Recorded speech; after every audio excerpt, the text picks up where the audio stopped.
빌립보서 강의 12번째 시간입니다. 빌립보서 2장 5절로 8절입니다. 같이 읽겠습니다. 너희 안에 이 마음을 품으라.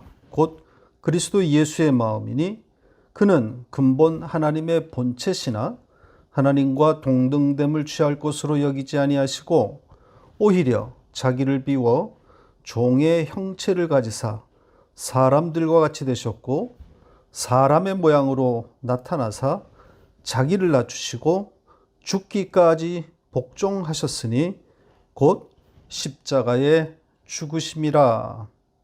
아멘. 지난주에 이어서 바울의 두 번째 명령을 보겠습니다. 빌립보 교회의 성도들을 향한 바울의 두 개의 명령을 지금 우리가 보고 있는 중이죠. 첫 번째 명령은 뭐였습니까? 나의 기쁨을 충만하게 하라. 지난주 내용이었습니다. 그럼 바로 두 번째 명령으로 가겠습니다. 오늘은 5절부터 8절까지를 살펴볼 건데요. 역시 한 문장입니다. 많은 내용이지만 문장 구조상 한 문장으로 되어 있습니다. 따라서 지난주와 마찬가지로 주절을 먼저 찾아야겠죠. 명령문으로 된 문장, 그걸 찾으면 됩니다. 어디에 그 문장이 나오죠? 5절의 첫 문장입니다. 너희 안에 이 마음을 품으라. 이겁니다. 주절을 찾았으니까 나머지는 그 주절에 종속되어 있는 겁니다. 자, 주절부터 시작해서 종속된 내용의 순서로 진행해 가도록 하겠습니다. 그럼 너희 안에 이 마음을 품으라. 이 명령문, 이 주절부터 살펴보도록 하겠습니다. 참으로 이상한 번역입니다. 의역을 해도 너무 심하게 했습니다. 그리고 더 큰 문제점은 이렇게 이 마음, 즉 예수 그리스도의 마음을 품으라. 이렇게 한 것은 원문의 취지와도 맞지 않을 뿐더러 독자가 예수를 닮으라는 의미로 오해할 수 있다는 점입니다. 그러니까 예수 그리스도의 마음을 품으라고 했으니까 누가 읽어도 예수를 닮으라는 이야기로 읽지 않겠습니까? 하지만 그런 이야기가 아닙니다. 예수를 닮으라는 말이 아닙니다. 자, 이 문장 원문을 직역한 문장과 한번 비교해 보시기 바랍니다. 아예 원문까지 올려드리겠습니다. 자, 4개의 아주 쉬운 단어로 구성된 문장인데 따라서 조합 가능한 뜻이 많이 나올 수 없는 문장입니다. 이 단어들을 가지고 어떻게 너희 안에 이 마음을 품으라, 이게 나올 수 있는지 도무지 이해가 되지 않습니다. 보시는 것처럼 너희 안에 있는 이것을 생각하라, 이것을 이해하라, 이런 문장입니다. 어려운 문장이 아닙니다. 그리고 여기에 쓰인 생각하다, 제가 생각하다로 번역한 이 동사, 지난주에도 여러 번 나왔던 단어입니다. 자, 그런데 그때도 이 생각하다로 번역하지 않았다 그랬죠. 마음을 같이 하다, 이렇게 번역하지 않았습니까? 다시 보고 갈까요? 자, 이 문장도 자, 이렇게 원문까지 제가 올려드렸습니다. 그러니까 조금 전에 본 그 5절과 사실상 예, 같은 문장이에요. 이것을 생각하라. 이게 원문인데 그것을 마음을 같이 하다. 이렇게 둔갑시켜버린 겁니다.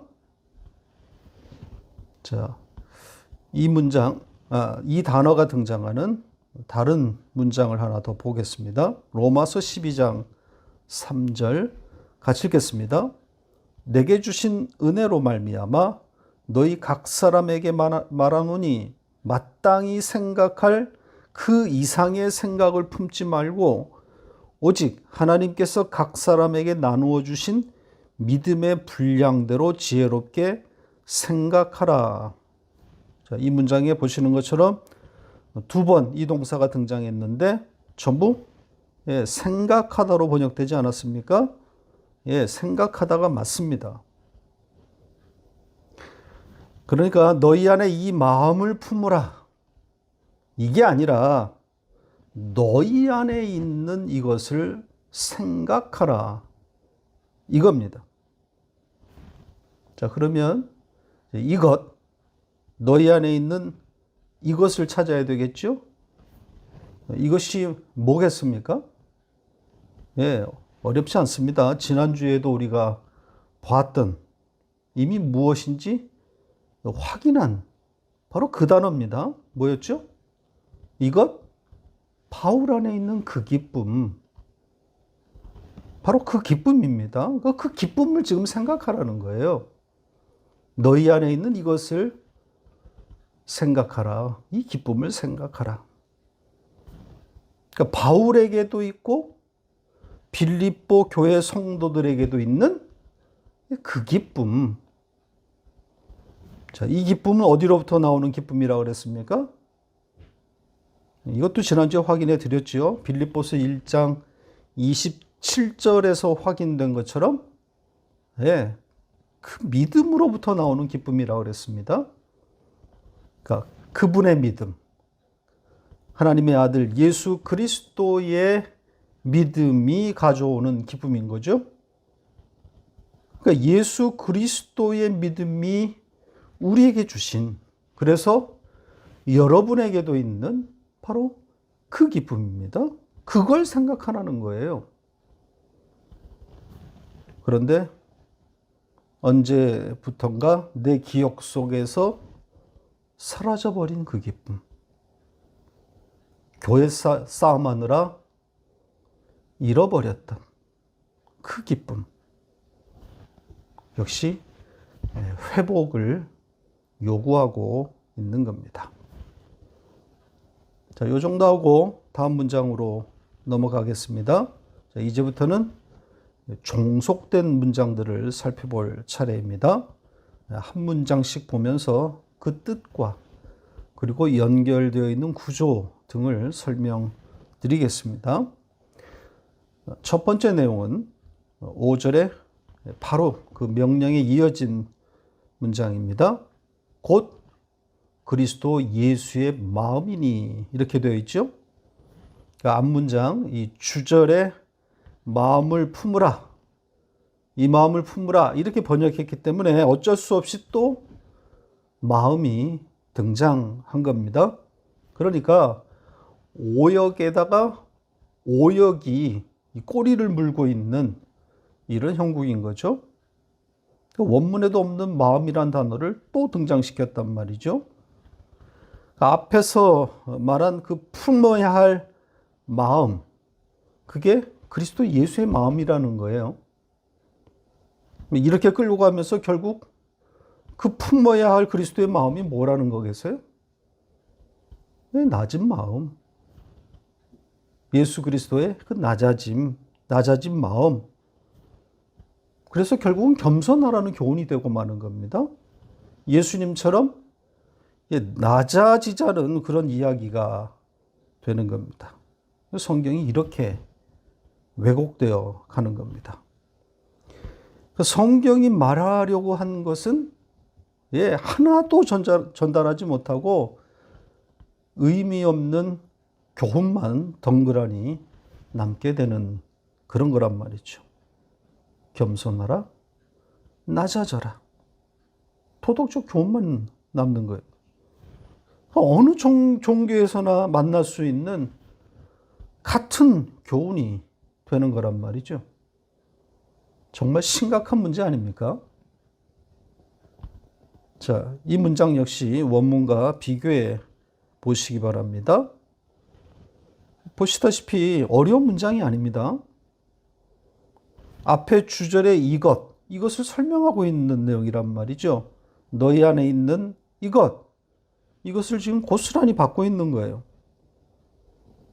그러니까 너희 안에 있는 이것이 그리스도 안에도 있다. 예수 그리스도 안에도 있는 것이다. 이렇게 지금 말하고 있습니다. 당연하죠. 이것이 그 기쁨이라고 좀 전에 우리가 확인하지 않았습니까? 그리스도 예수가 가져온 그 기쁨. 기쁨의 원천이 예수 그리스도 아닙니까? 따라서 예수 그리스도 안에 있는 그 기쁨, 그것이 극히 당연한 이야기란 말이죠. 그분 안에 있는 기쁨? 네. 우리 안에 전해진 기쁨, 같은 기쁨이란 말입니다. 자, 그러면 6절로 가겠습니다. 6절은 관계 대명사로 시작되고 있습니다. 그러니까 앞에 나와 있는 어떤 단어, 문법적으로 선행사라고 부르는 그 단어를 찾으면 되겠죠. 바로 그 단어를 보충 설명하고 있는 내용이란 말이죠. 자, 이 단어 앞에서 찾으면 됩니다. 선행사. 이것도 아주 쉽습니다. 왜냐하면 앞에 있는 문장이 너무 짧기 때문에 선행사가 될 수 있는 단어는 아주 제한적이란 말입니다. 그러니까 이것 아니면 예수 그리스도, 이 두 개밖에 없어요. 그러니까 내용으로 볼 때 선행사는 예수 그리스도입니다. 따라서 6절부터는 그 예수 그리스도를 설명하는 내용이 되는 겁니다. 자, 어떤 내용들이 들어있는지 차례로 살펴보도록 하겠습니다. 첫 번째는 그는 근본 하나님의 본체, 이런 내용입니다. 예수 그리스도가 근본적으로 하나님의 본체라는 거죠. 사실 이 말이 무슨 뜻인지 우리는 알기가 어렵습니다. 하나님의 본체? 설명할 길이 없어요. 자, 그런데 오늘 제가 얘기하려고 하는 문제는 다른 데 있습니다. 역시 번역의 문제입니다. 원문대로 번역이 잘 되었는가 하는 겁니다. 성경 원문이 그는 근본 하나님의 본체, 이런 말을 썼느냐 하는 겁니다. 불행하게도 그렇지 않습니다. 이 문장도 원문을 띄워드리겠습니다. 보시는 것처럼 하나님의 본체라는 말을 하고 있지 않습니다. 원문에 그분은 신의 모양 안에서 존재하고 있다, 이런 문장이에요. 그러니까 하나님과 동등됨을 말하고 있는 것이 아니라 오히려 자신의 낮음을 말하고 있는 겁니다. 여기에 제가 이 존재하다, 이렇게 번역한 동사를 보면 이 아래를 뜻하는 단어와 다스리다라는 뜻을 가진 이 두 단어의 합성어입니다. 그러니까 아래서 다스리다, 이렇게 되는 거죠. 위에서의 다스림이 아니라 땅 아래서의 다스림, 그러니까 땅으로 내려오셨다는 의미가 담긴 겁니다.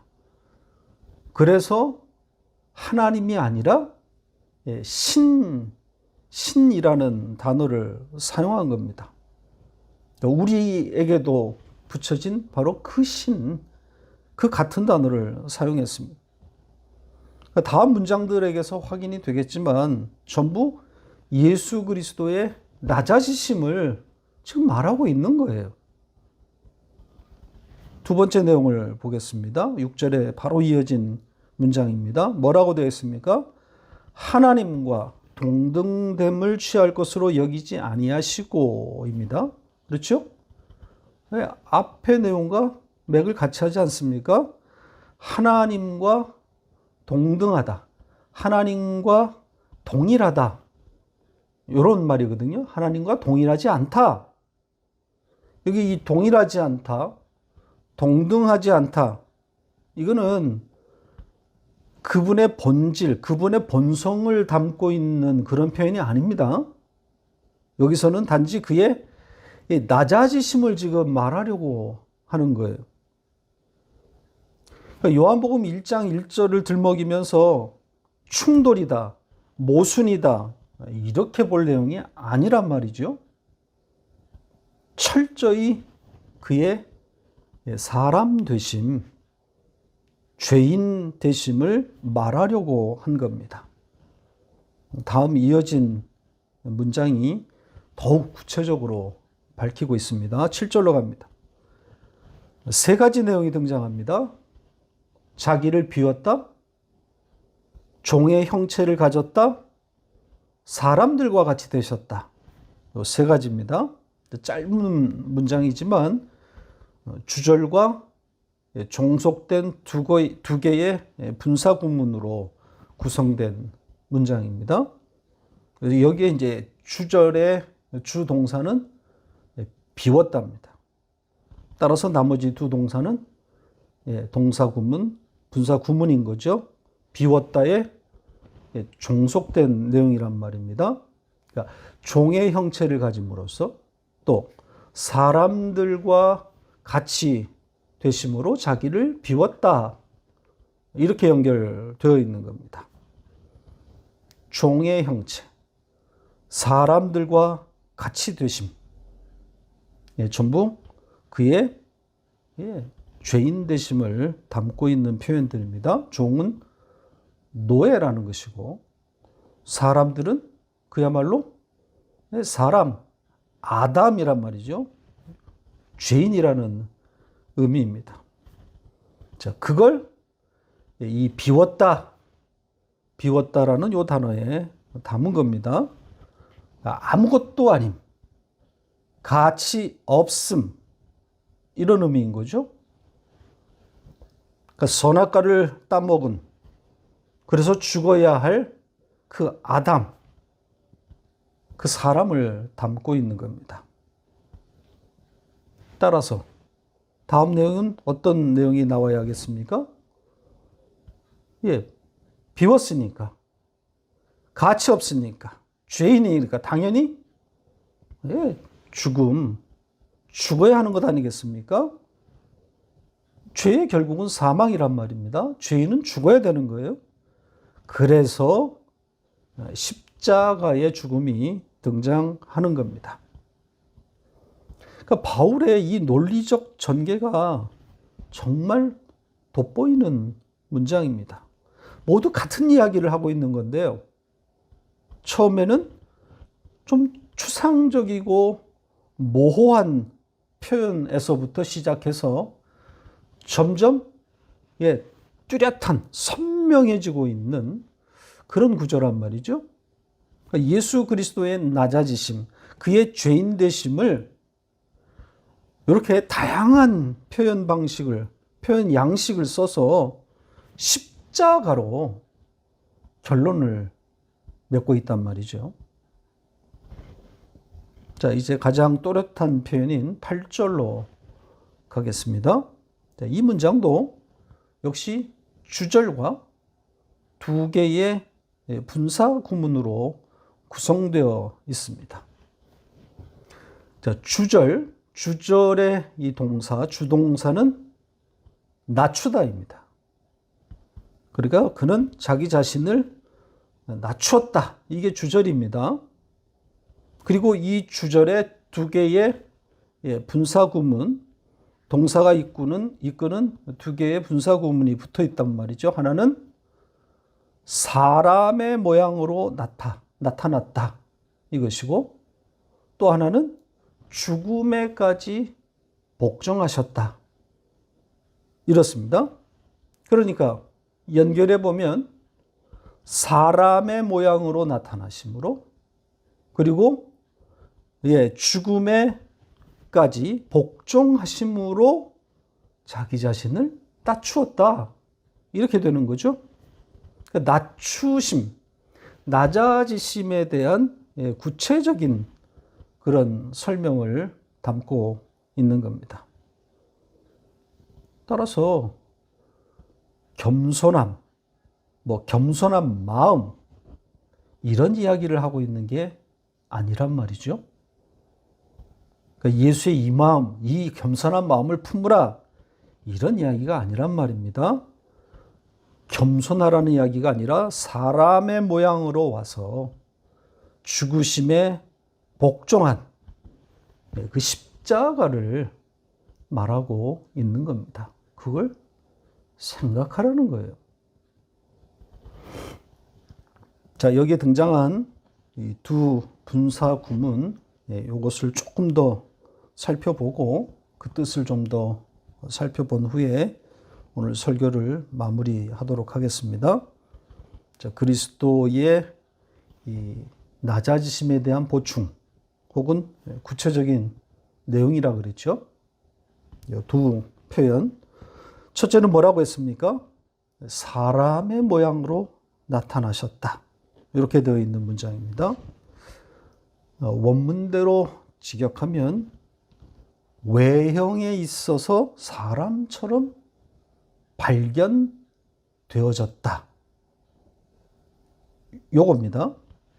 외형에 있어서, 외형적인 모습에 있어서 사람처럼, 사람으로 발견되어졌다. 수동태로 되어 있기 때문입니다. 앞에 나왔던 형체, 모양, 앞에도 이런 단어가 있었지 않았습니까? 그 단어와 다른 단어입니다. 그러니까 모양이나 형태를 나타내는 말이기는 하지만 특히 이 외형적인 특징을 담을 때 이 단어가 사용됩니다. 그러니까 겉으로 볼 때 사람이라는 거죠. 사람의 모습이라는 겁니다. 자, 이 단어가 성경에 딱 2번 등장했는데 전부 사도 바울이 사용했습니다. 다른 한 곳을 보고 가겠습니다. 고린도전서 7장 31절 같이 읽겠습니다. 세상 물건을 쓰는 자들은 다 쓰지 못하는 자같이 하라. 이 세상의 외형은 지나감이니라. 참 이상한 이것도 번역인데요. 아무튼 보시는 것처럼 이 외형 이렇게 번역했죠. 겉모습, 보이는 형태를 뜻하는 단어입니다. 이 단어를 써서 그리스도 예수의 사람 되심을 보다 강조했다고 할 수 있습니다. 그러니까 완전한 인간, 그런 의미를 담은 겁니다. 그리고 여기에 이제 나타나셨다. 사람의 모양으로 나타나셨다. 이렇게 번역했는데 나타나셨다. 좋은 번역이 아닙니다. 이 동사의 원뜻은 발견하다, 찾다. 그런 뜻입니다. 그런데다 여기서는 수동태라 그랬죠. 그러니까 발견되다, 찾아지다. 이렇게 되는 겁니다. 그러니까 스스로 나타내었다. 이렇게 표현하지 않고 발견을 당했다. 찾음을 당했다.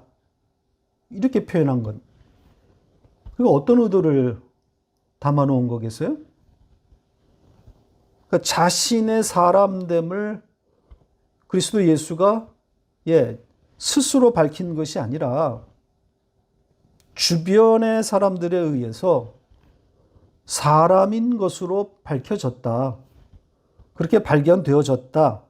이렇게 말한 것이니까 많은 증인들이 있다는 그런 뜻 아니겠습니까? 많은 사람들이 보았다. 이렇게 이 예수의 이 사람 되심을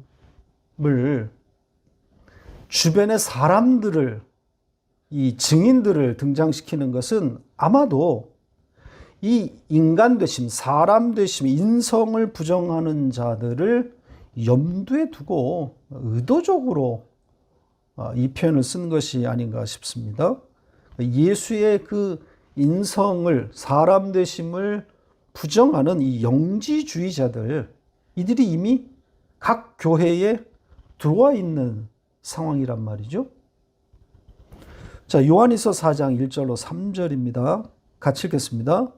사랑하는 자들아, 영을 다 믿지 말고 오직 영들이 하나님께 속하였나 분별하라. 많은 거짓 선지자가 세상에 나왔음이라. 이로써 너희가 하나님의 영을 알지니 곧 예수 그리스도께서 육체로 오신 것을 시인하는 영마다 하나님께 속한 것이요, 예수를 시인하지 아니하는 영마다 하나님께 속한 것이 아니니 이것이 곧 적 그리스도의 영이니라. 오리라 한 말을 너희가 들었거니와 지금 벌써 세상에 있느니라. 사도 요한이 에베소 교회 혹은 회람으로 보낸 편지의 일부입니다. 이 거짓 선지자들의 그 예수의 육체로 오심을 부정하고 있음을 지금 암시하고 있지 않습니까? 학자들은 여기에 이 거짓 선지자 이들, 그리고 이 추종 세력, 영지주의라고 말합니다. 심오한 지식을 추구하는 이들은 그 심오함을 찾다가 결국 성경을 자의로 해석하게 되고, 나아가 성경을 부정하는 이 신비주의적 경향까지 띠게 됩니다. 그러니까 깊이 들어가다가, 그러니까 너무 깊이 들어가다가 그만 거짓 영이 귀에 들려주는 그야말로 이 신비의 지식에 속아 넘어가게 되는 거란 말이죠. 이 영지주의는 지금도 살아남아서 역사하고 있습니다. 경계해야 합니다. 이 지식 노름과 신비주의를 오가면서 더 깊고 심오한 지식을 향하고 있습니다. 비밀, 하늘, 계시, 묵시, 이런 단어들을 즐겨 사용합니다. 그러고 보면 우리가 잘 쓰는 그런 단어와 표현들 아닙니까? 경계해야 하는 겁니다. 신앙생활이 지식놀이가 되어서는 안 되는 겁니다. 우리의 지식의 최종 기준은 기록된 말씀이어야 하고, 기록된 말씀 이외에 어떠한 새로운 지식이 없다는 것을 명심해야 합니다. 신앙생활은 예수를 받아먹는 것이지 심오한 지식을 쌓아가는 것이 아니란 말이죠. 자, 두 번째 표현은 뭐였습니까? 죽기까지 복종하셨으니 곧 십자가에 죽으심이라. 이렇게 되어 있죠. 이 죽음이란 단어가 두 번 등장한 분사구문입니다. 여기에 이 죽음은 당연히 다나토스의 죽음입니다. 이 문장을 원문대로 직역하면 죽음에 이르기까지 잘 들었고 그 죽음은 똑바로 세워짐의 죽음이다. 이렇게 되어 있습니다. 자, 우리 성경이 복종이라고 번역된 단어, 요거는 듣다입니다. 듣다를 그냥 의역한 거죠. 이 단어의 이 원어를 분석해 보면 아래서 듣다예요. 아래서, 밑에서 듣는다. 그러니까 아래를 뜻하는 휘포라는 단어와 듣다, 아쿠오, 이 두 단어의 합성을 한 말이죠. 그러니까 낮은 자리에서 듣는다, 이런 뜻이 되는 거죠. 그걸 우리 성경은 복종이다, 이렇게 의역한 겁니다. 그러니까 복종과는 뉘앙스가 많이 다른 거죠. 복종은 명령을 따르는 것, 그 명령을 좇는 것, 그 명령을 조차 행하는 것. 그러니까 행동으로 이미 발전된 그런 개념 아닙니까? 근데 이 단어의 원뜻은 그게 아니라 아래서 듣는다, 밑에서 듣는다, 따라서 잘 듣는다, 듣는다는 거예요. 그러니까 동의, 수긍, 이런 개념이란 말이죠. 뉘앙스가. 잘 듣는다. 그러니까 생각에서 동의가 되면, 수긍이 되면 행위는 자연스럽게 따라 나오는 거란 말입니다. 이 동의나 수긍이 없이도 행위가 있을 수 있는가? 당연히 있죠. 우리가 바로 경계해야 되는 게 이 부분이죠. 마음 따로, 행동 따로. 이 생각의 변화는 반드시 행위를 만들어내야 하는데 그게 아닐 수 있습니다. 그러니까 외부의 상황, 예를 들면 체면이라든지 반대 급부를 둔 행위들, 그러니까 어떻게 보면 위선적인 거죠. 생각과 다른 것들이란 말이죠. 이런 것들이 얼마든지 있을 수 있단 말이죠. 그래서 이 복종이라는 단어는 좋은 선택이 아닙니다. 그러니까 나타나는 행위만 가지고 수긍이 됐느냐, 동의가 되었느냐, 그거를 가늠치 못할 수가 있기 때문입니다. 그러니까 여기서는 잘 들음, 마음의 동의, 이런 단어가 더 바른 선택이 되는 겁니다. 자, 그리고 마지막으로 이 십자가의 죽음, 십자가로 번역된 단어의 원뜻, 이것은 똑바로 세움, 똑바로 세워짐이라 그랬습니다. 그러니까 눕혀진 것을, 삐뚤어진 것을 바로 세우다, 이런 뜻이라고 그랬죠. 그러니까 십자가의 죽음이 아니라 바로 세워짐, 세움의 죽음, 이런 뜻이 되는 거죠. 예수의 죽음의 의미를 담은 겁니다. 그렇죠? 이 언제부턴가 이 십자가라는 단어가 그만 고유명사가 되어서 진짜 의미는 사라지고 껍데기만 남은 꼴이 되었습니다. 그러니까 이 십자가라는 단어 자체를 지우고 바로 섬, 똑바로 섬, 이렇게 이해되어야 할 단어란 말입니다. 그러니까 예수의 죽음이 가져온, 그 죽음이 우리에게 가져다 준 그 세움, 똑바로 섬, 이렇게 이해해야 하는 거죠. 말씀을 맺겠습니다. 예수께서 죽음에까지 밑에서 아래서 잘 들으셨고 결국 그 죽음은 똑바로 세워짐의 죽음이 되는 것처럼 우리도 그 죽음에 매일 이르는 겁니다. 죽고 또 죽는 거죠. 매일 죽는 겁니다. 그 죽음으로, 그 다나토스의 죽음으로 우리는 바로 세워지는 겁니다. 그러니까 율법의 고발에 따라서 매일 죽는 우리는 그렇게 죽음에 이르지만 그 죽음을 통해서 바로 세워져 가고 있는 거란 말이죠. 죄밖에 생산하지 못하는 그 나를 폭로당하면서, 그렇게 죄인임을 폭로당하면서 그렇게 우리는 죽는 거죠. 매일 죽는 겁니다. 그렇게 죽어야 똑바로 세워지게 되는 겁니다. 이 역설이 여러분에게 이해되기를 바랍니다.